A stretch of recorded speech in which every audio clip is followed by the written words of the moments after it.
والصالحون إنه يحب نياتهم وعملنا بأعمالهم. الفاتحة إلى روح الله في هذا الكتاب. سيدنا الإمام شيخ الإسلام بالدعوة والإرشاد حبيب الله محمد الحجاج وجميع أئمتنا في العالمين ومشايخنا في الدين وأرواح آبائنا وأمهاتنا وأخوات المسلمين خصوصا إلى أرواح المتقدمين من هذه الحارة ونخص خاصة إلى روح أخينا في الله خاشعين باليعقوب أن الله يغفر لهم ويرحمهم ويسكنهم الجنة برحمته ويعيد علينا من بركاتهم وسرارهم وأنوارهم وعلومهم ونفحاتهم بهديهم في الدين والدنيا والآخرة على هذه النية وعلى كل نية صالحة وإلى حضرة النبي سيدنا محمد صلى الله عليه وسلم. الفاتحة.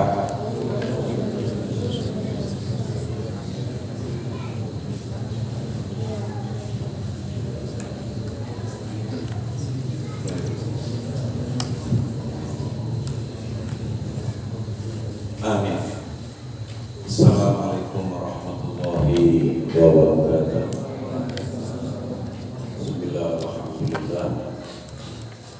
Wassalatu wassalamu ala rasulillah Sayyidina Muhammad ibn Abdillah wa ala alihi wa sahbihi wa mawalah. La hawla wa la quwwata illa billah.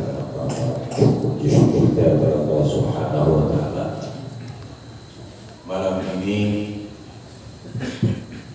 malam ke-8 kita berada di bulan Muharram 1445 Hijriah, masih dalam tahun baru Islam.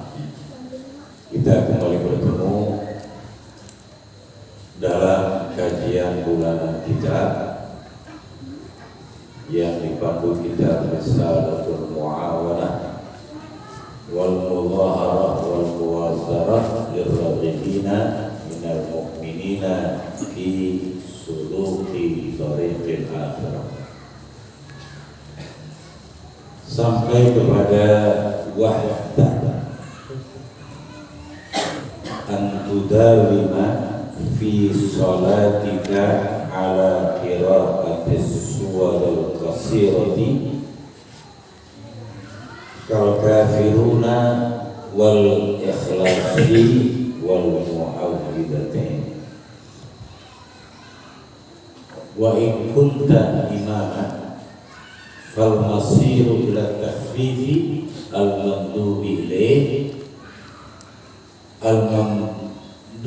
ilayhi al-imam ila hadith Mu'adz radhiyallahu anhu wa annahu amma qawlan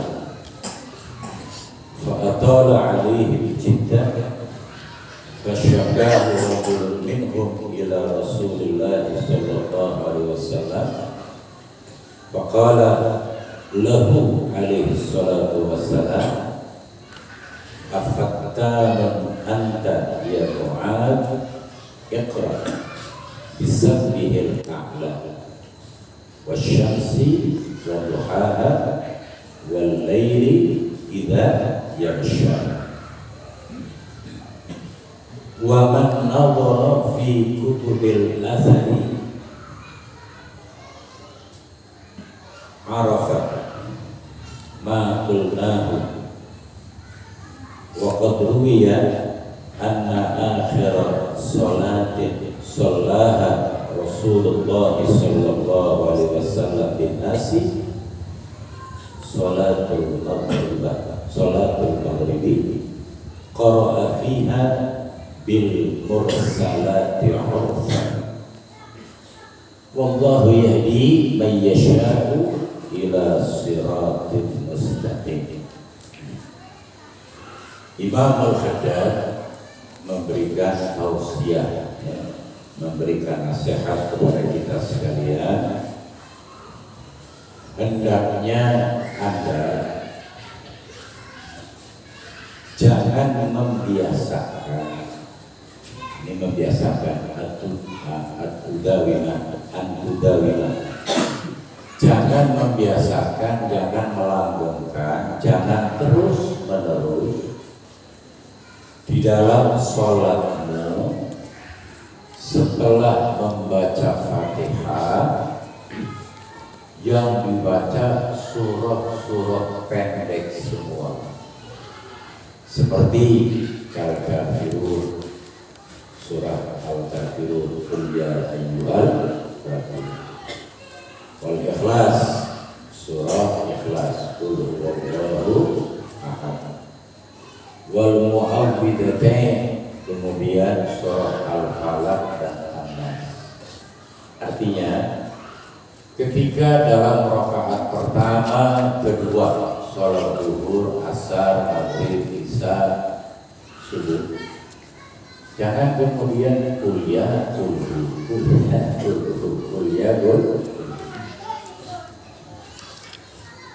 terutama bagi yang mampu untuk kemudian menambahi hafalan surah Al-Qur'an. Minimal itu ada tabel, ya, yang dibaca oleh Imam Al-Haddad dalam pelaksanaan sholat lima waktu. Walaupun secara hukum itu boleh-boleh saja, boleh-boleh saja. Apalagi memang, maaf, barangkali sudah lanjut usia, susah untuk menghafal surah-surah yang agak panjang. Ya sudah, bisanya kuliah dulu, ya, Falaq An-Nas, itu terus, ya. Tapi tentu bagi kita yang muda-muda, yang masih, ya, pikirannya itu atau akalnya itu belum sesibuk orang-orang tua dan juga masih mampu, maka tingkatkan hafalan. Jumlahnya minimal, terutama untuk para santri, ya, santriwati, itu hafal juz amma. Ya, santri-santri, kamu mesti hafal Al-Quran itu dari juz amma, ya, juz amma mesti di luar kepala, sehingga nantinya pada saat pelaksanaan sholat tidak kemudian kuliah dulu, ya, Al-Falaq An-Nas. Jangan didawang, bukan nggak boleh, tapi jangan itu terus gitu loh. Ganti surah-surah yang lain. Apalagi dalam sholat itu satu huruf yang kita baca dari Al-Quran itu dijanjikan pahala 100 hasanah. Lalu biar apa yang kita sudah hafal itu gak hilang, karena Quran itu mudah dihafal tapi juga mudah hilang. Nah, untuk mengikatnya, maka bacalah surah-surah yang sudah hafal dalam pelaksanaan sholat kita, baik itu sholat fardu maupun sholat sunnah. Itu cara mengikat, gitu. Cara kita murojaah, mengulang bacaan Al-Quran yang sudah kita hafal. Sebab andai kata dari waktu hafal, lalu tiap sholat kuliah dulu Al-Falaq An-Nas, lama-lama Al-Qurannya juga hilang, Al-Insyirahnya juga hilang, aktifnya hilang. Tapi kalau kita sering kita baca, kalau nggak di fardu, di sunnah. Karena seringnya kita membaca, maka susah untuk hilang. Mulanya siapa yang pernah lupa baca Fatihah? Kayak enggak. Tapi kalau surah-surah lain kadang lupa gitu. Karena apa? Karena tidak intens membacanya, tidak sering membacanya. Mulai kayak ada Yasin, banyak yang hafal. Kenapa? Ada orang meninggal, Yasin tahlil ya. Menjadi surah apa namanya yang pasti dibaca adalah Yasin tahlil. Karena seringnya dibaca Yasin yang cukup panjang, kemudian hafal karena sering dibaca. Begitu juga surah yang lain. Kalau sering dibaca, maka akan selalu lepas. Ini. Kemudian beliau mengatakan wa in kunta imaman. Andai kata kalian menjadi imam, fal masiru ila tahfidz al mandubi ilaihi imam ila hadits Mu'adz radhiyallahu anhu. Maka cara jalan untuk mendapatkan keringanan, kependekan tidak, kepanjangan juga tidak, kita mengacu kepada peristiwa yang dialami oleh Mu'adz bin Jabal. Wa huwa annahu amma qauman, Mu'adz itu pernah menjadi imam satu kaum. Fa'atala alaihim jiddan, lalu dia sholat baca surahnya itu yang panjang, bahkan panjangnya itu panjang sekali. Yang jadi makmum gimana? Jadi saya imamnya surahnya panjang lama. Fasyakahu rajulun minhum ila Rasulillah sallallahu alaihi wasallam, maka ada satu laki-laki yang kebetulan jadi makmum mengadu kepada Rasulullah. Mu'adz jadi imam salat, baca surahnya panjang sehingga tegaknya berdirinya makmum itulah lama. Yang namanya makmum itu ada yang sudah tua renta, udah tua, mungkin juga ada yang kakinya sakit atau labil hajat, ada yang punya kepentingan, keperluan. Ini sholatnya lama. Nah, yang mengadu itu kemudian ditanggapi oleh Nabi Muhammad. Ini persoalan sholat berjamaah terlalu panjang, terlalu lama, ya, karena surahnya panjang. Maka Mu'adz kemudian dipanggil. Dan Nabi berkata kepada Mu'adz, afattanun anta ya Mu'adz, apakah engkau akan membuat fitnah wahai Mu'adz?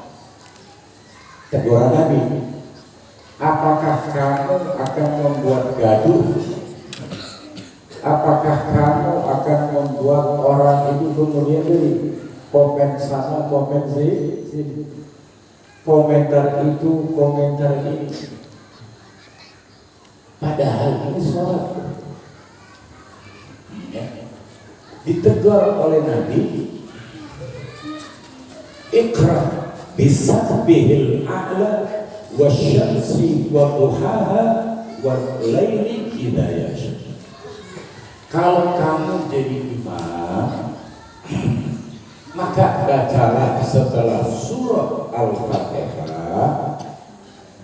Contohnya, jangan kemudian bacanya surah Al-Baqarah sampai habis. Kalau surah Al-Baqarah sampai habis, itu hampir 3 juz. Andanya mampu, apalagi andai kata membaca kemudian memang menghayati, tapi maknanya dibawa oleh Anda berdiri selama membaca surah Al-Baqarah. Fasruku, jangan-jangan ada yang makruh. Jadi bacalah Sabbihisma rabbikal a'la, ya. Surah Al-A'la gak begitu panjang. Wasyamsi wa duhaha gak begitu panjang. Wal laili idza yaghsha kembangkan terus ya. Al-Insyirah, At-Tin, surah-surah begitu. Itu enggak panjang, juga tidak kependekan. Yang penting maghrib kuliah, isya kuliah, subuh kuliah, ya. Itu terlalu pendek. Di variasi, ya, di variasi. Itu sabda Nabi-nya sampai situ. Kemudian Imam Al-Haddad mengatakan, wa man nadhara fi kutubil athari arafa ma'na. Siapapun Anda yang kemudian melihat, melacak di kitab-kitab asar yang memuat perilaku-perilaku sahabat, maka pasti akan tahu apa yang telah kami sampaikan, kami sebutkan.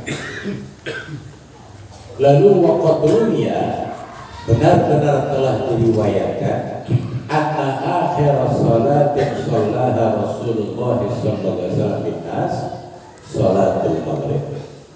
Sesungguhnya akhir salat yang dikerjakan oleh Nabi kita Muhammad sallallahu alaihi wasallam bersama dengan para sahabat, artinya beliau jadi imam, sahabat yang makmum, adalah sholat maghrib. Ya, jadi kalau ada pertanyaan, sholat yang terakhir dikerjakan oleh Rasulullah yang bersama sama sahabat, artinya Rasul keluar, ya, bukan sholat akhir, yang paling akhir itu bukan. Karena setelah sholat maghrib ini berjamaah, isya-nya beliau tak keluar. Bukan berarti tidak sholat isya. Nah, sholat yang terakhir yang beliau kerjakan bersama dengan para sahabatnya itu sholat maghrib. Qara'a fiha, kemudian Nabi membaca setelah Fatihah surah Al-Mursalat ya, surah apa namanya akhir daripada juz 29. Setelah itu juz amma, ya. Itu Nabi sholat terakhir maghrib menjadi imam. Surah yang dibaca setelah Fatihah itu Al-Mursalat. Bisa jadi Al-Mursalat itu dibaca separo yang pertama, diselesaikan yang kedua, ya. Kan boleh. Jadi Anda boleh sholat pakai surah Al-Baqarah, tapi jangan sampai habis gitu. Ambil 10 ayat saja, setelah itu ruku. Nanti rakaat kedua nyambung ayat ke-11-nya sampai 20. Itu takfif. Ini anjuran beliau, wallahu yahdi man yasha ila siratal mustaqim. Berikutnya faslun wa 'alaika idza shallaita khalfa imamin an tuhsinal mutaba'ata lahu. Ini kita jadi ngomong. Apabila Anda sholat di belakang seorang imam, artinya makmuman, maka percantiklah, ya, bagusi pola ikutmu kepada imam. Mutaba'ahnya, makmumnya itu mesti yang bagus. Kenapa? Fa innama ju'ilal imamu liyu'tama bih. Karena imam dijadikan imam itu agar memimpin, agar diikuti imamnya. Imam itu dijadikan imam biar tadi menuntun kita selaku makmum. Jangan imam dijadikan imam tapi ternyata tidak diikuti dengan baik oleh makmumnya. Oleh karena itu, waspadalah antuqarinahu fi syai'in min af'alis sholati. Waspadalah jangan sampai Anda, kita semua ketika jadi makmum membarengi perbuatan sholat kita. Dalam sholat itu ada rukun af'al, ya, rukun fikih. Apa rukun fikih? Ada ruku, ada i'tidal, ada sujud pertama, duduk antara dua sujud pertama, antara dua sujud, kemudian sujud yang kedua. Itu namanya rukun min af'alis shalah yang harus dikerjakan ketika kita sholat. Nah, ketika kita makmum, maka rukuk kita nunggu imamnya rukuk. Oleh karena itu imam harus memberi komando. Komandonya itu dalam takbir.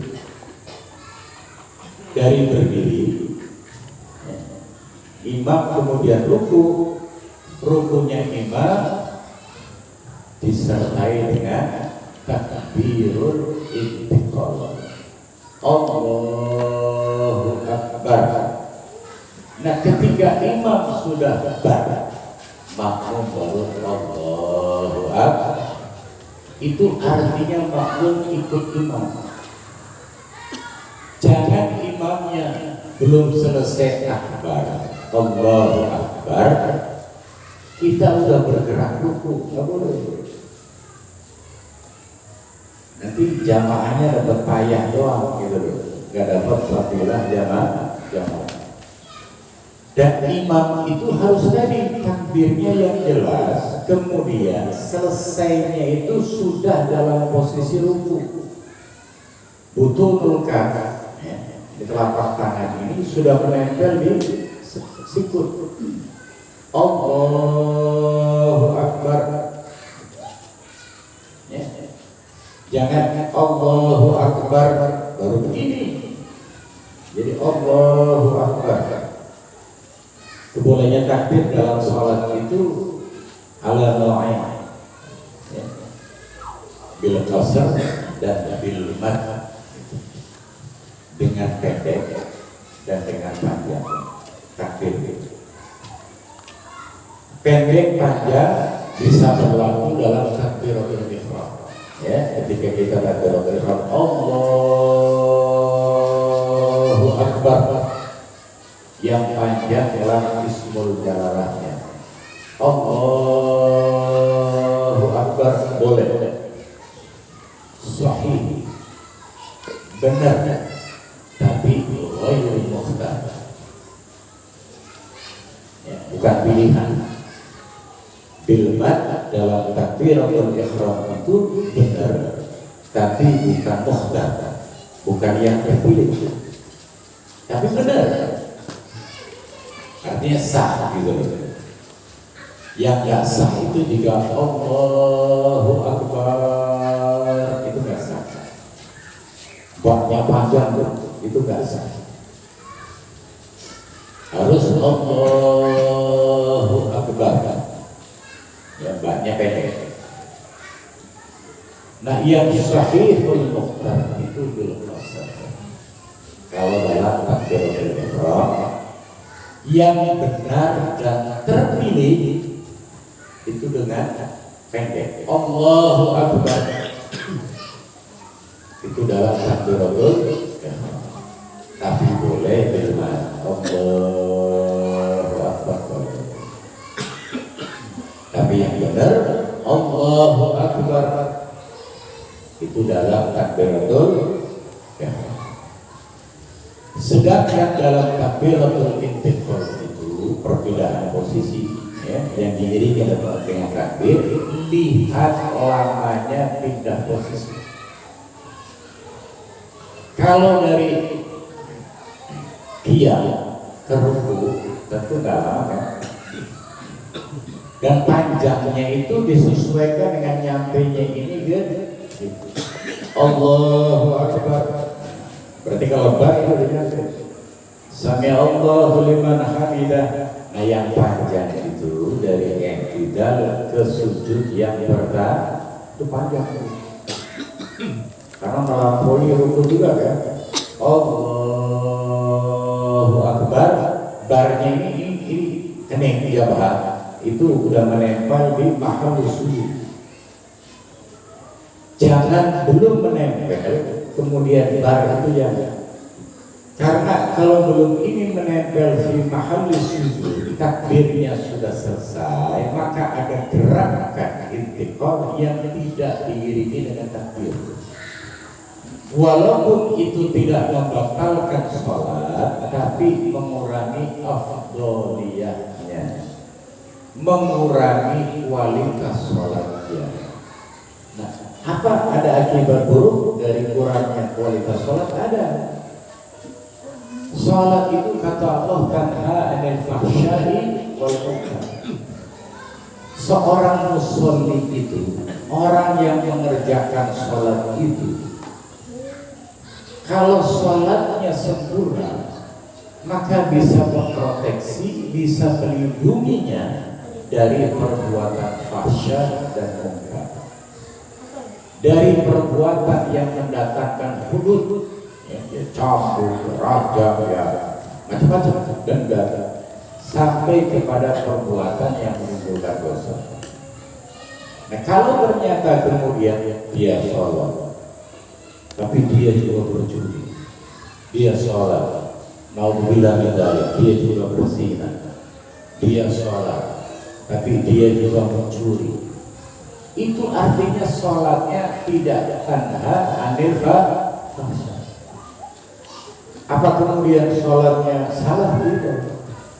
Sholat tetap faedahnya begitu. Ketidakmunculan perlindungan dari sholat itu karena sholatnya nggak sempurna. Surutnya dilengkapi, arkannya dikerjakan, mubtilatnya dijauhi, tapi tadi khususnya kualitasnya tidak sempurna. Kening belum menempel di tempat sujud, takbirnya bagus. Mestinya nempel di kening, nempel di mahal sujud baru baru. Nah ketika itu makmumnya baru sujud. Jadi makmum ketika imam belum dalam posisi sujud yang sempurna, jangan bergerak sujud. Sempurna dulu imamnya, udah sujud, dengan selesainya takbir baru dia bergerak sujud. Begitu juga ketika bangun dari sujud pertama, Allahu Akbar, kan pendek itu, jangan dibaca ulang, pendek. Jadi mad dan qasarnya itu mengikuti gerakan. Kalau gerakan panjang, gerakannya pendek. Ini kaifiyah mengucapkan takbiratul intiqal. Dan kita harus mengerti semua umurnya. Siapapun yang hadir ya malam ini, yang laki harus jadi alim fi babis shalah, yang perempuan juga alimah fi babis shalah. Tidak diperkenankan seorang muslim atau muslimah dia jahil fi babis shalah, berdosa. Oleh karena itu mempelajari bab sholat itu fardu ain, bukan fardu kifayah tapi fardu. Setiap muslimah itu alimah fi bab sholat, minal ulama fi bab sholat, itu mutlak, itu harus. Oleh karenanya ketika anak-anak kita sampai pada usia dia harus belajar, dia harus menjadi siswa dan siswi, maka yang pertama, yang paling awal harus dia pelajari adalah bab sholat. Maaf, jangan anak Anda masukkan ke SD sementara bab sholat belum bisa. Anda berdosa. Anda menyia-nyiakan amanat Allah Subhanahu wa ta'ala. Islam tidak pernah mengajarkan kepada kita untuk memisahkan antara agama dan dunia dan akhirat. Yang sering berupaya berusaha sengaja atau tidak sengaja itu justru kita. Anda seorang ayah muslim, seorang ibu muslim. Anak Anda itu bukan milik Anda. Anak Anda itu amanah Allah Subhanahu wa ta'ala untuk melengkapi kebahagiaan Anda di dunia ini dan untuk Anda berinvestasi untuk kehidupan akhirat nanti. Karena Anda punya berbagai macam karunia dari Allah. Allah meminta agar itu diinvestasikan, apalagi seorang putra, seorang putri. Yang binasil hadis Nabi menyatakan pahala kita dari dunia setelah kita meninggal itu akan terus kontribusinya kita terima.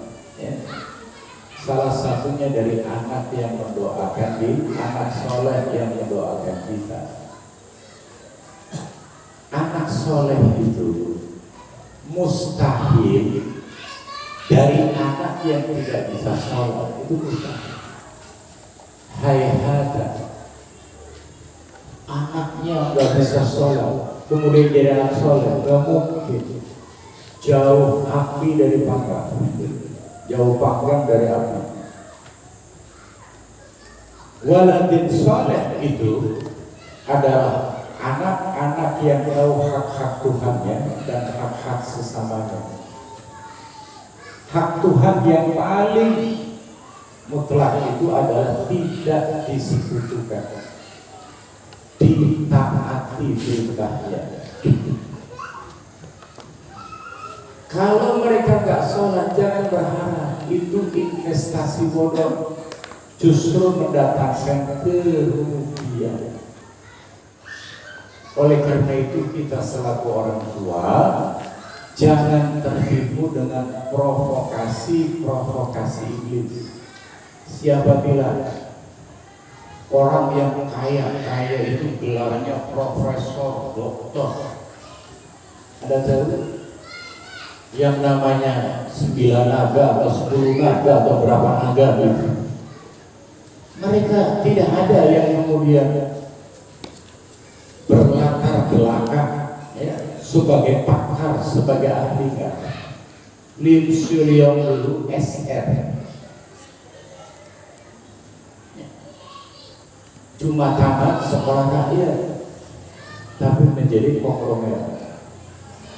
Begitu juga Ciputra, ini orang-orang tua yang sudah pada mati itu, yang dulu menguasai harta rakyat Indonesia. Satu orang itu 100 juta warga.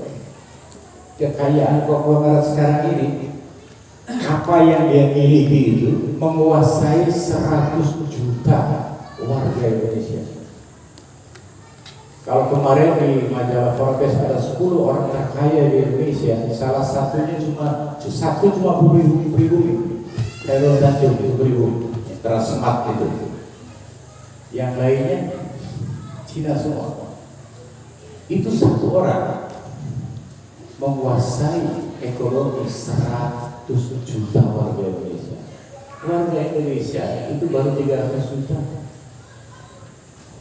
Kalau 10 berarti 1 miliar ya. Artinya satu orang itu bisa kemudian menguasai ekonomi 300 juta, 100 juta.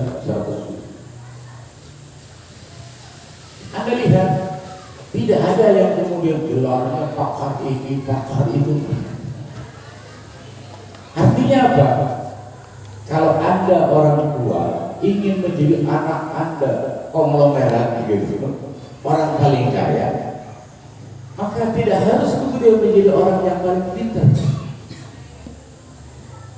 Karena orang yang paling pintar itu belum tentu dia paling kaya.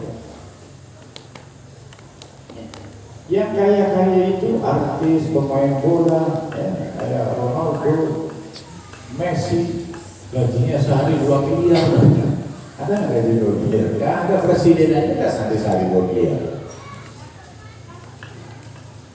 Apa dia punya gelar? Apa dia keluaran Oxford, keluaran ini enggak? Dari olahraga itu. Nah, ini seharusnya mesti dianalisa oleh kita. Jadi jangan korbankan amanah Allah ini untuk sesuatu yang sudah Allah tentukan.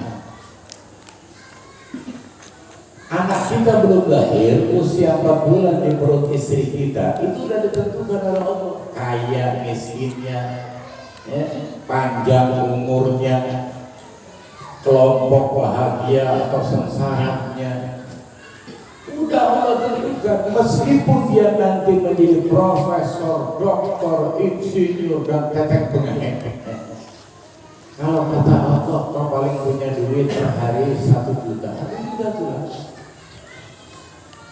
Pendapatan kau paling 500.000 itulah. Bahkan kadang jadi kau sarjana menjadi pengangguran, sarjana pengangguran. Yang nggak tamat dari SD, yang nggak tamat SMP, nggak tamat SMU, bahkan tidak pernah duduk di bangku kuliah. Ada anak baru 1 tahun usianya, ulang tahun pertama, kakeknya menghadiahkan 1 SPBU. Umur 1 tahun dia udah punya SPBU.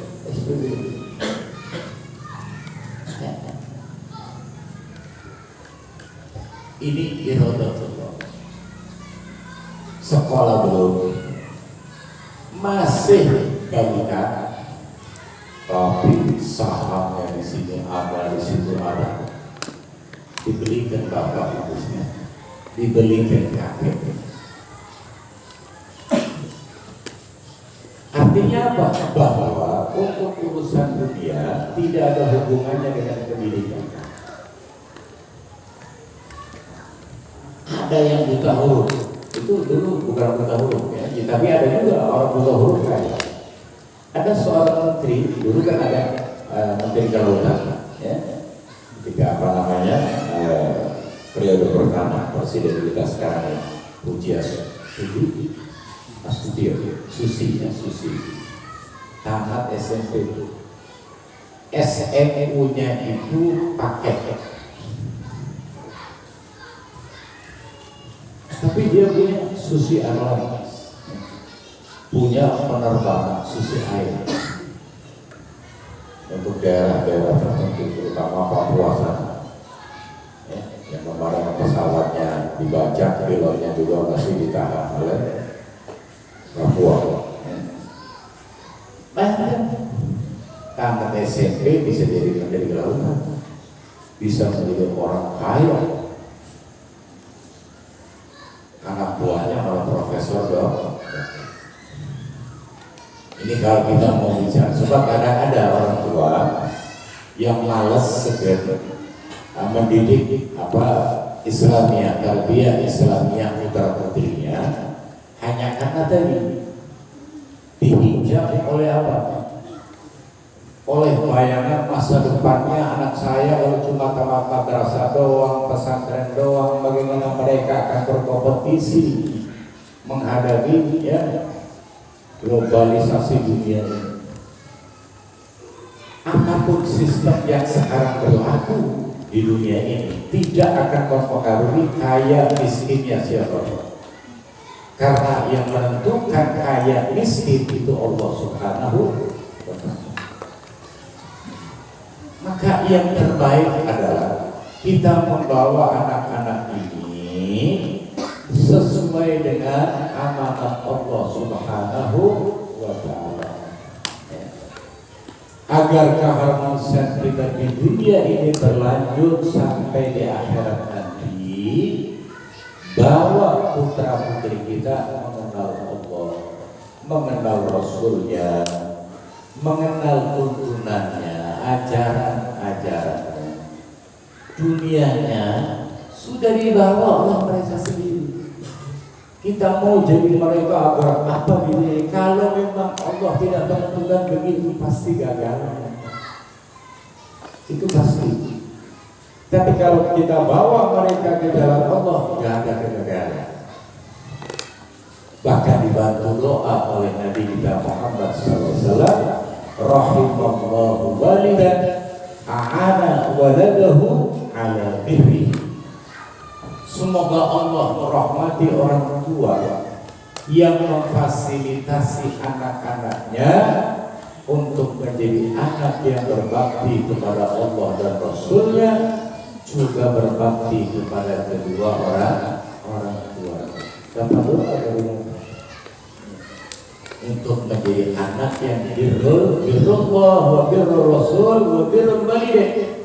Dan gak mungkin anak yang birrullah wa rasulih wa walidain itu kemudian anak yang cari sholat. Mayasumut fi hari Ramadan. Gak mungkin.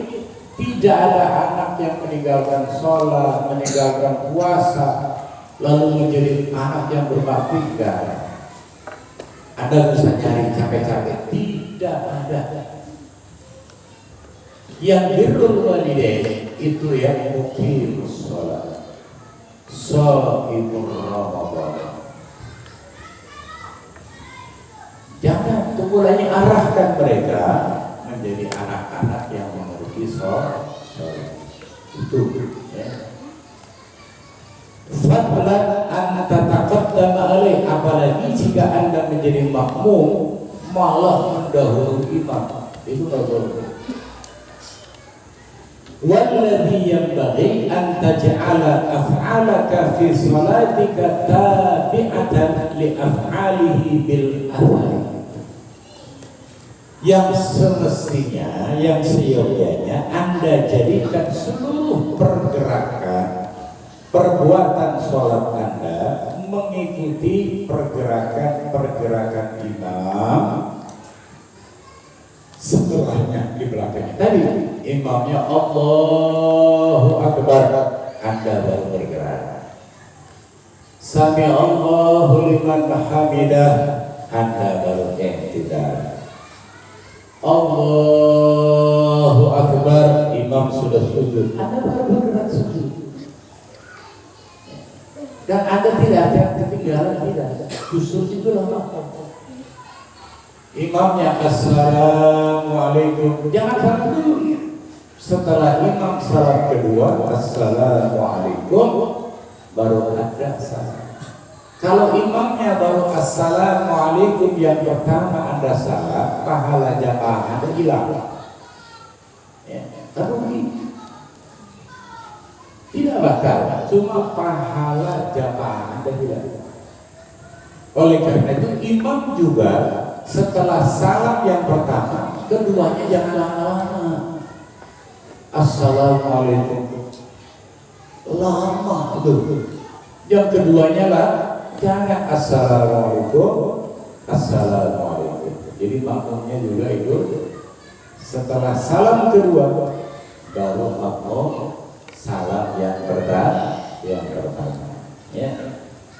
Apa sebab? Waqad qala alaihi salatu wassalam, alladhi yakhudhu wa yarfa'u qabla al-imam innama nasiyatuhu biyadi syaitan. Inilah hadis yang mengerikan. Orang yang merunduk, maksudnya itu turun, ya rukuk atau sujud, kemudian yarfa, ya, mengangkat kepalanya, yang tidak atau sujud. Qablal imami, imamnya belum ruku, dia belum. Imamnya belum sempurna i'tidal, amalan dia sudah sempurna. Itu namanya mendahului ya. Imamnya belum sempurna sujud, kening dia makmum sudah tempel ke tempat sujud. Mendahului apa? Innama nasiyatuhu birisya, ubun-ubun kepalanya itu dicengkeram oleh setan. Nah kan, ini dalam salat. Ketika Anda menjadi makmum, gerakan Anda mendahului imam, kata Nabi, kepala Anda itu dicengkeram oleh setan.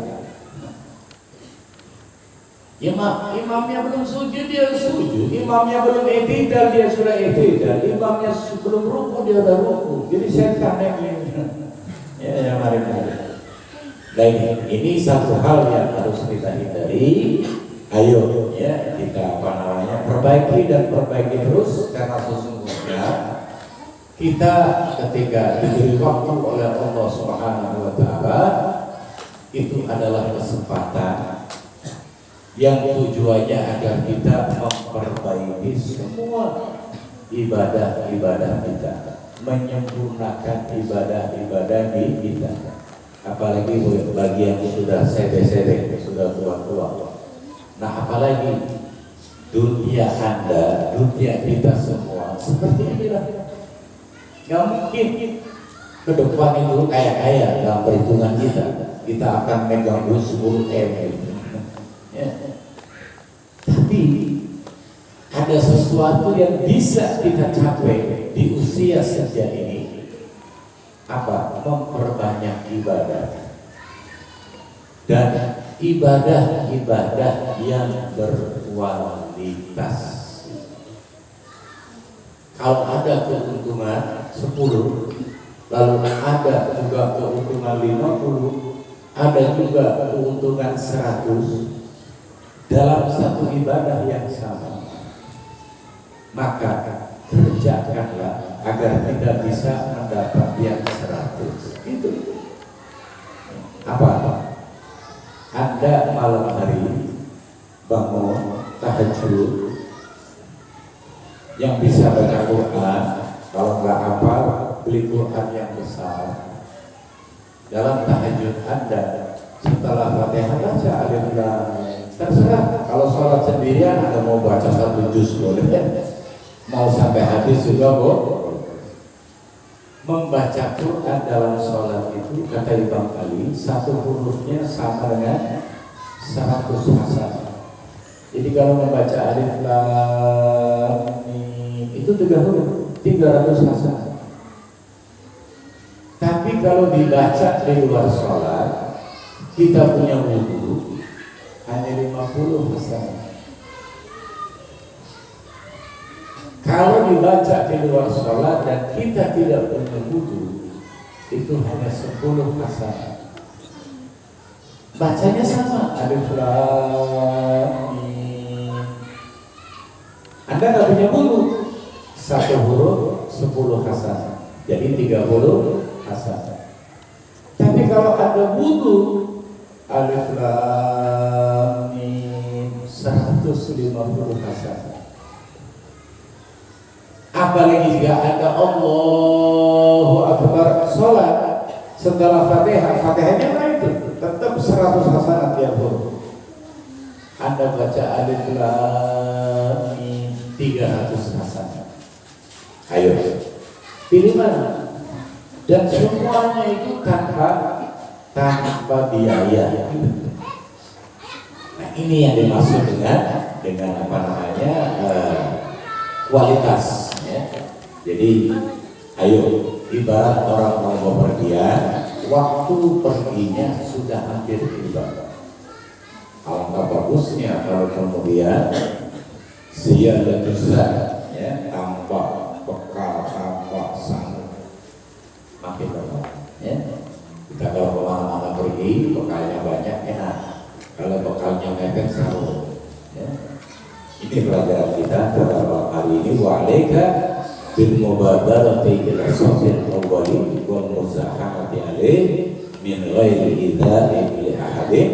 Kita kaji insyaallah pada kesempatan yang akan datang. Bismillah.